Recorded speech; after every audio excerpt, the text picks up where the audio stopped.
Hello दोस्तों, आज के समय में सभी के पास ये परेशानी होती है कि सही लक्ष्य का निर्धारण कैसे करें, आखिर सही लक्ष्य कैसे चुनें, आखिर क्या वजह होती है और कौन सी ऐसी कारण होती है जिससे कि कई लोग सफल हो जाते हैं तो कई लोग अपनी ज़िंदगी में असफल हो जाते हैं। तो आखिर ऐसा कौन सा कारण होता है कि कुछ लोग अपनी ज़िंदगी में बुलंदियों को छू रहे होते तो वहीं कुछ लोग वही काम करने के बावजूद भी वो असफल होते हैं। ऐसा आखिर क्या होता है, क्या कारण होता है ऐसा?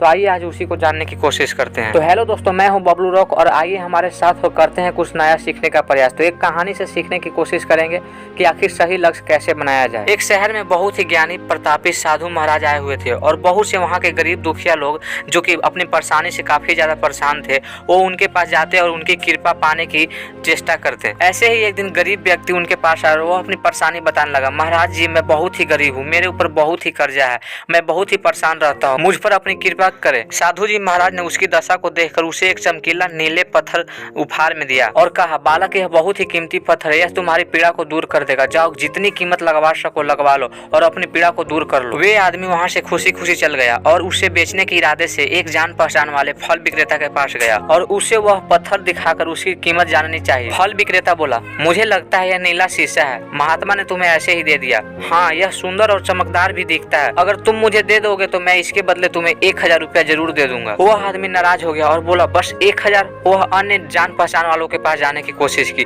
तो उसने एक बर्तन वाला व्यापारी के पास गया। बर्तन व्यापारी बोला, यह पत्थर कोई विशेष रत्न है, इसे मैं तुम्हें 10,000 रुपया अभी दे दूंगा। वह आदमी सोचने लगा कि इसकी कीमत अभी और अधिक होगी और यह सोचकर वह वहाँ से चला गया। अब उस आदमी ने इस पत्थर को एक सुनार को दिखाया। सुनार ने कहा, उस पत्थर को ध्यान से देखा और बोला, यह पत्थर काफी कीमती है, तुम्हें मैं इसके 1 लाख रुपए तक दे सकता हूँ। वह व्यक्ति समझ गया कि यह पत्थर अमूल्य है, इसे क्यों न हीरे के व्यापारी से दिखाया जाए। इसके बाद वह हीरे के व्यापारी के पास जाता है। उस पत्थर को दिखाने के बाद वह कहता है इसकी कीमत क्या होगी और उससे वह पत्थर दिखाया और बेचने की कीमत जाननी चाहिए। जब हीरे के व्यापारी ने उस पत्थर को देखा तो वह देखते ही रह गया, वो चौंक गया, वह स्पष्ट नजर नहीं आ रहा था। उसने उस पत्थर को माथे से लगाया और पूछा, ये कहाँ से लाए हो, ये अमूल्य है, मैं तुम्हें पूरी संपत्ति भी बेच दूं अपनी तो मैं इसकी कीमत अदा नहीं कर पाऊंगा। अब वह व्यक्ति सच में उस पत्थर की कीमत को जान गया। तो यह कहानी से हमें यह सीख मिलती है कि जैसे हीरे की कीमत का सही आकलन एक हीरे का व्यापारी ही कर पाया, ठीक उसी तरह हमारा लक्ष्य भी एक अनमोल रत्न है। इसी वजह से हमारे लक्ष्य का कीमत सिर्फ वही जान पाता है जिसने इस मुकाम को पहले हासिल किया हो,